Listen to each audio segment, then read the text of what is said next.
No tere kõigile, Hõbekunn siin.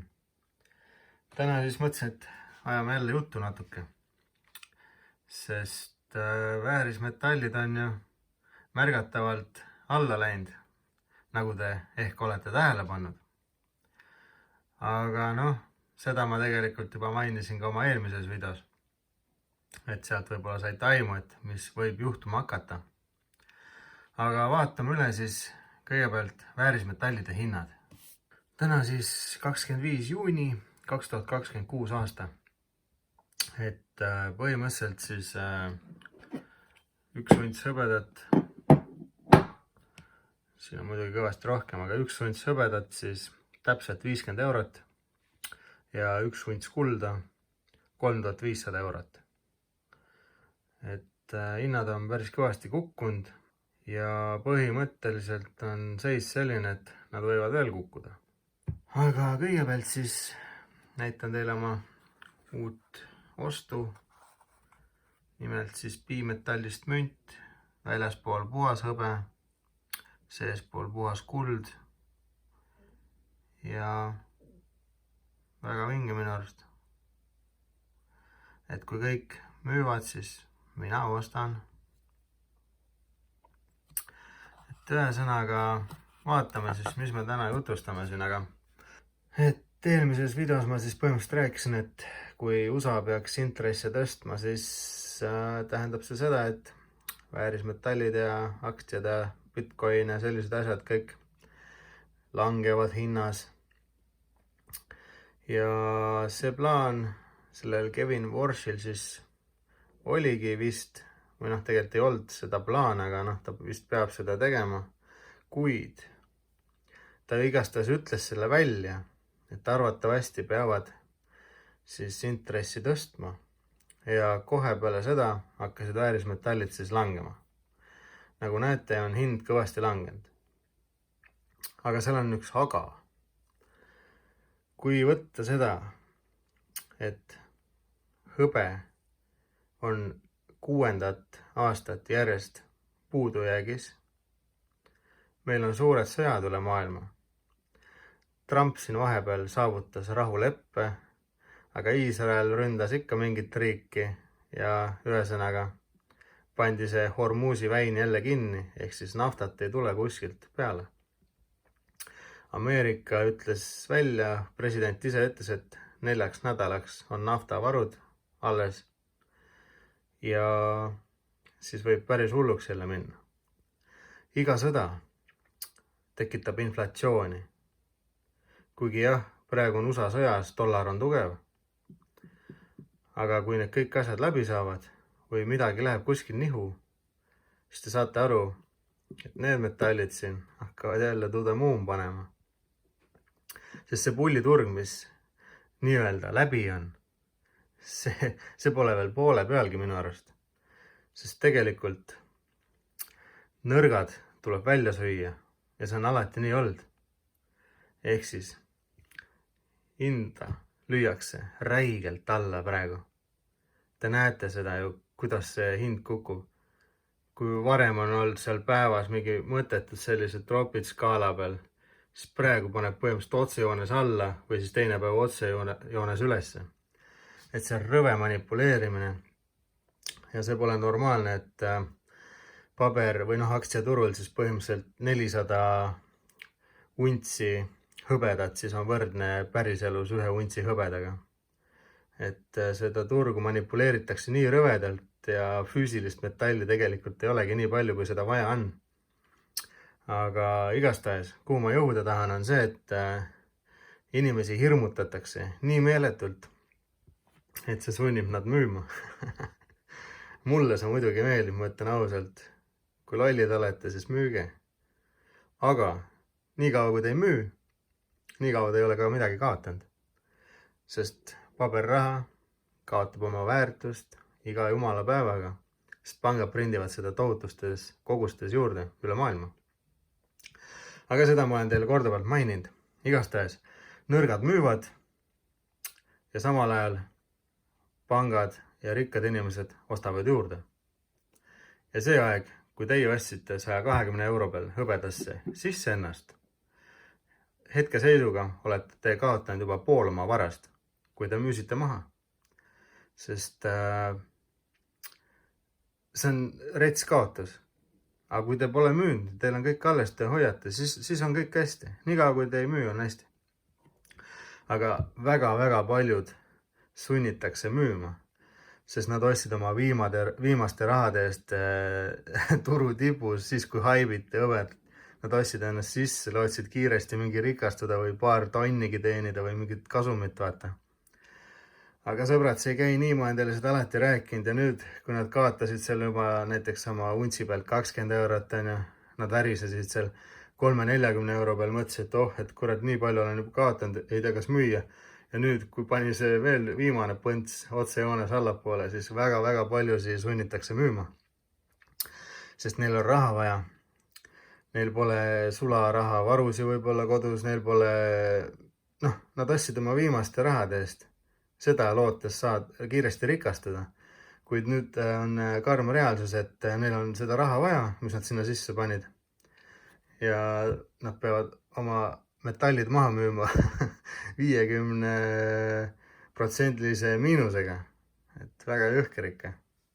Ja see koht ongi see, kus siis targad inimesed ostavad, siis kui nõrgad ja hirmunud inimesed müüvad. Ja järgmine hetk saate aru, et hõbe on ületanud juba selle tipu, mis oli varem tipp, on sellest juba mööda pand.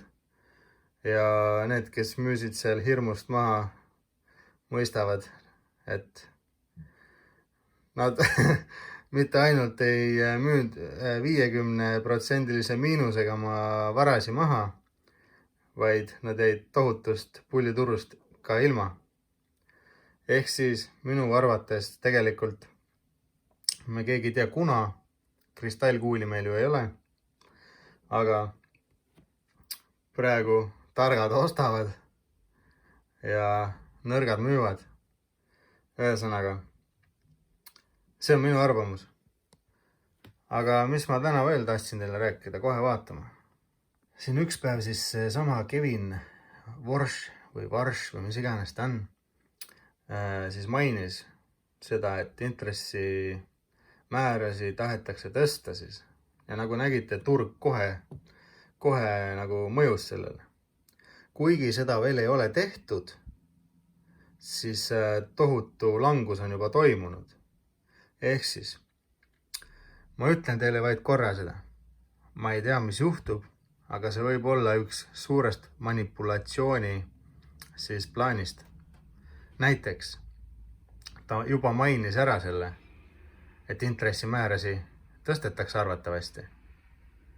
Aga mõelge nüüd, kui turud on niimoodi käitunud nii lühiajaliselt ja aega veel on selleni, kuna see otsus tehakse, siis äkki võib juhtuda ka hoopis nii, et ta hoopis langetab neid. Ja nüüd ongi, et nõrgad müüsid oma metallid maha ja siis, kui see õige otsuse päev tuleb, väärismetallid panevad hoopis üles. Et te ei tea kunagi seal poliitikas neid asju. Et nii kaua kui kõik võivad öelda midagi. Näete ka, et kui maailmas üks kõvemaid keskpanga juhte või üldse selline vend midagi mainib, turg kohe nagu hakkab reguleerima ennast. Aga see ei ole kindel. Kui ta teeb hoopis vastupidi, nii nagu president Trumpile meeldiks, väärismetallid ju kohe panevad üles. Aga jah, seal on miljon võimalust mis võib juhtuda. Aga seal on siiski võimalus, et nii võib ka juhtuda. Millest ma veel tahtsin rääkida? Tuli ju siis siin mitte kaua aega tagasi, natuke aega tagasi tuli ju siis aktsiaturule uus kõva tulija ju, SpaceX, Elon Muski kosmoseagentuuri aktsia. Ja ka kuulsin uudistest, et üle 100 miljoni eest olid eestlased seda juba oma portfelli ostnud esimestel päevadel, kui see välja tuli. Ja mis kõige naljakam on see, et inimesed ostavad haibist siis põhimõtteliselt, et Elon Muskist sai tollel hetkel siis maailma esimene triljonär. Vist, ma võin ka eksida, aga minu arust seal oli midagi triljonäridega seotud. Võib-olla ta siis ei olnud esimene, aga mida iganes. Aga võib-olla oli ka. Ja ühesõnaga, see selleks on ju. Nuppu mehel on, firmasi on ka palju on ju. Aga see SpaceX, mida mina tahtsin nagu välja tuua, et inimesed panid nii tohutuid summasi sinna sisse, et ma vaatasin sellel päeval, kui see välja tuli isegi. Ja mul nüüd on aju veits kokku jooksnud, ma võin eksida. Kas ta oli 100 euri, 150 euri või 250 euri ühe aktsia kohta, ma täpselt ei mäleta. Aga see ei omagi tähtsust. Igastahes räigelt üle maailma osteti seda. Ja minu teada nüüd juba paneb kõvasti alla. Ma ei ole uurinud, parandage mind, kui nii ei ole. Aga mina kuulsin, et kukub kõvasti. Aga see samamoodi, see selleks. Aga milleni tahtsin mina jõuda selle aktsia puhul on see, et oletame, te investeerite mingisse aktsiasse. Ehk siis mingisse firmasse ja selle eesmärk on tulu teenida teil ja. Te ostate mingi firma aktsiaid, kellel läheb hästi, kellel on näiteks järgmise 10-20 aasta plaan paigas, mis neil on plaanis, kõik kasumid, värgid, kuidas nad ennast üles ehitavad. Ja siis põhimõtteliselt selle kõigepealt teenite siis teie kasumit. Nüüd aga, selleks, et kasumit teenida, peab ju midagi tootma või tegema, mis nagu seda kasumit nagu teeb. Aga mina hakkasin mõtlema siis SpaceX, see kosmosagentuur. See ju tegelikult teie investeerite sinna SpaceXi aktsiasse, ehk siis sinna firmasse, aga see firma eesmärk on siis põhimõtteliselt uuendada, arendada ja mõelda välja siis kosmose asju, kuidas saata paremini rakette kosmosesse, kuidas võib-olla seal Kuu või Marsi peal mingeid kuradi tulevikujaamasi ehitada ja nii edasi enne.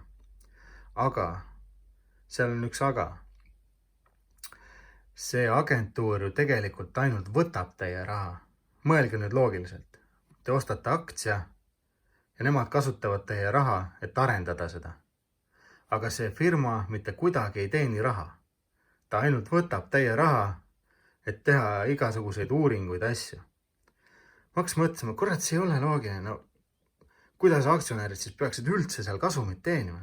Ma ei ole küll nii tark selle aktsiamaailmas, aga ma hakkasin mõtlema selle peale. Ja siis ma tulin sellisele mõttele, et tegelikult nii kaua, kuni nad ei tule mingi ulmelise asjaga välja, mis ei hakka neile raha sisse tooma, nii kaua see aktsia ju, ma ei tea, loogiliselt nagu ei saa ju mingit kõva tulu aktsionäridele toota. See lihtsalt ei ole võimalik, sest nad kasutavad teie raha, aga nad ei tooda teile mingit kasumit. Aga siis ma mõtlesin, et kuidas nad saaksid nagu toota teile kasumit. Nimelt siis kuulsin mõnest tulevikuplaanist. Ilmselt olete kuulnud, et inimesi juba viiakse kosmosesse, saavad seal igast trippe teha kõvade miljonite eest. Aga tulevikuplaanid on ikkagi kuskil, ma täpselt nüüd ei tea, mis, ma ei mäleta, kas oli Mars või Kuu, pigem vist Mars ikka. Et tahavad neid elurajoone ikkagi sinna teha. Kuhugle, ma ei tea, mingi kuplite alla või kes teab, teate küll. 20 aastat tagasi mõtlesime, et nutitelefon, me isegi mõelnud, sellised asjad välja saavad tulla. Igastahes. Olen kuulnud mõnda teooriat, mis meil võib tulevikus olla. Ja üks teooriatest on näiteks see, et SpaceX plaanib siis luua mingisugust värki, mis hakkab kosmoses meteoriitidest siis põhimõtteliselt hõbedat kaevandama välja. Ma ei tea, kas see on loogiline, kas see on võimalik, aga kuulsin sellist väidet, et tahavad hakata kosmoses meteoriite nagu kaevandama, lõhkuma, mida iganes, väärismetall asju, mis iganes metallid seal on, välja võtma nendest. Ma ei tea, kuidas see välja peaks nägema, see ei olegi minu eriala, aga ma isegi usun, et see kuidagimoodi on seal võimalik. Teiseks, mida ma kuulsin, et tahetakse kosmosesse teha tohutu päiksepaneelipark. Ühesõnaga, ka sellest ma saan aru, et see on võimalik panna Google'e, ma ei tea, mingile planeedile, mingi Marsile, kuhu iganes, no kõik see on võimalik juba. Või siis, kes teab, mingi kas või satelliitide külge, mingi tohutud satelliidid, mingi päiksepaneeli, no kes teab, mis neil plaanis seal on. See on võimalik, aga mida ma mõtlesin, et tegelikult see pidi võtma, esimene see, mis nad tahtsid teha, pidi võtma juba 100 miljonit untsi hõbedat. Et see on väga suur protsent sellest, mis kogu maailmas nagu aasta jooksul saada on või üldse nagu päris kõva, kui see üks summa peaks minema kohe sinna ära. Et see tõstaks märgatavalt väärismetallide hinda kohe kõrgemale. Aga nagu ma ütlesin, et ma saan selle SpaceXi aktsiast aru, kui tehaksegi Google'e välisplaneedile mingi linn, päiksepaneelid või hakatakse kuskil asteroididest mingid väärismetalle nagu kätte saama ja võib-olla seal on tohututes kogustes neid, ega me ei tea ju, mina ei tea seda ju. Et siis ma saan aru, et see SpaceXi aktsia hakkab teile räigelt tulu tootma. Aga nii kaua, kui on ainult katsed nagu viimased 10 aastat ja lihtsalt lastakse teie raha sinna õhku, et mingi 50 raketist, mis taevasse saadetakse, üks ainult jõuab, ja ma ei näe, kuidas te saate sellega raha teenida, et pigem mina hoiaks eemale, et see oli see esimene haip, kõik hullult haipisid üles ja ma arvan, väga paljud jäävad oma rahast ilma tänu sellele. Aga see teema siis selleks, et need on lihtsalt uudised, mis ma kuulsin, midagi võib kõrva taha panna, et kes teab, äkki tulevikus midagi sellist võib juhtuda lihtsalt. Aga nüüd siis Ameerika annab välja varsti uued kuld- ja hõbemündid. Siis suure sünnipäeva puhul, mis neil seal on, ma ei tea, ma ei mäleta. Mitusada aastat seda värki seal oli, aga igastahes tundus selline kelluke nagu seal mündi peal, aga tehakse siis kullast münt ja hõbedast münt. Ja mis te arvate, mis maksab ühe untsine kullast münt? Et see oli seal $19,000. Saate aru või? Üks unts kulda, $19,000. Ja mis te arvate, kui palju maksab poole untsine hõbedast samasugune münt? €750. Või dollarit, enam-vähem sama, vahet ei ole. $750 poole untsi eest. Ehk siis, seal on nii palju arutelu tänu sellele, nende hindadega, et üks aruteludest oli näiteks see, et kuna see tuleb juulikuus, järgmine kuu, siis tuleb välja need mündid selliste hindadega, siis paljud arvavad, et et tehti jälle mingi ülirikastele kollektsionääridele, et eelmine kord, kui mingi ülikallis münt välja lasti seal, ma ei mäleta, keegi vist mainis, et $10,000 olevat maksnud, siis oksjonitel kohe peale seda oli välja müüdud ja siis need samad mündid läksid seal juba $15,000–20,000 eest. Et mõned spekuleerivad, et võib jälle sama juhtuda, et väga väike kogus tehakse neid nagu. Aga vaata, kindel ei saa olla, et asi selles just on. Siis teised spekuleerivad niimoodi, et kuna juulikuus seal vist oli keskel kuskil seal paiku 14 või ma täpselt ei mäleta, et kuna tulevad need mündid välja, aga et enne seda, kui need mündid välja tulevad, hinnad on juba paika pandud. Järgmine kuu algus kunagi pidi olema Ameerikas üks tähtsamaid otsuseid jälle, väärismetallide taashinnastamine.